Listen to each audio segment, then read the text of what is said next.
Sénégal ziar naa leen màggal naa leen di leen jox seen wàccuwaay li ngeen di jàppee ay détails du ay détails de musul doon ay détails soxna si njiitu réew mi dem na fële ca njaga ñaaw ak caajaay di fa def ay don Sénégal yu bëri di ko naqarlu naa fekk yu bëri génn naan leen bàyyi leen ay détails gis ngeen benn question lay posé balaa may dugg ci waxtaan bi ana kan moo xamoon soxna si njiitu réew mi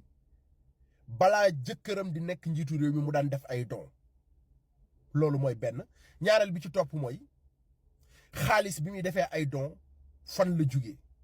su dee xaalisam la am na ci droit waaye bu dee xaalisu réew mi la nañ ñu wax ci yan condition la ko génnee muy ñaar contre ñu geste bi ndax geste bu noble la caajaay ak njagañaaw yëpp ci Sénégal la bokk waaye bu ñu demee ñu xool tuuti histoire ca jamonoy Senghor fekkuma fi wóoruma moo tax bugguma cee wax waaye jamonoy Abdou Diouf soxnaam si fi nekkoon doonoon Elisabeth Diouf amoon na benn fondation bu ñu doon wax fondation madame Elisabeth Diouf jamonoy Abdoulaye Wade soxnaam soosu di Viviane Wade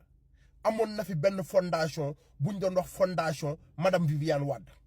ca la tabaxee woon hôpital bële ca Nénéfécha te ba Macky Sall ñëwee ci nguur gi tëj hôpital bi jamonoy Macky Sall soxnaam soosu de Marème Faye Sall yegg si ñu naan nag waaw kay am nañ njiitu réew moo xam ne soxnaam day taal cuuraay ci biir palais bi dafa baax dafa gentil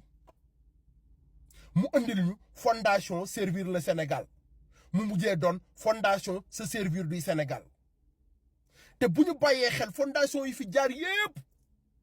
alalu réew mi la woon te ba seeni jëkkër wàccee ci pouvoir bi dañ koo tas milliards yi kenn xamul fu mu dugg ba ci mujj démb mooy fondation Se Servir du Sénégal dañoo xëy rek tas ko te ay milliards ak i milliards ñoo fa jaar te kenn mënu laa wax fan la milliards yi dugg may laaj soxna njiitu réew mi ban fondation la ñu fiy indil caaxaan baaxul mbir yi nii lay tàmbalee Sénégalais yi bëgg ngeen changement waaye pareegu leen pour changer gis nañ fi ay géwél yu génn naan waaw soxna si njiitu réew mi dafa war a ñëw waxtaan ak ñun kër sëriñ si taxaw ñuy wër fu nekk nii la ñuy tàmbalee dugg ci géwél yi dugg ci kër sëriñ si tàmbalee pasaree alalu réew mi ngeen ne duñ ko wax ñu koy wax ngeen ne ay détails la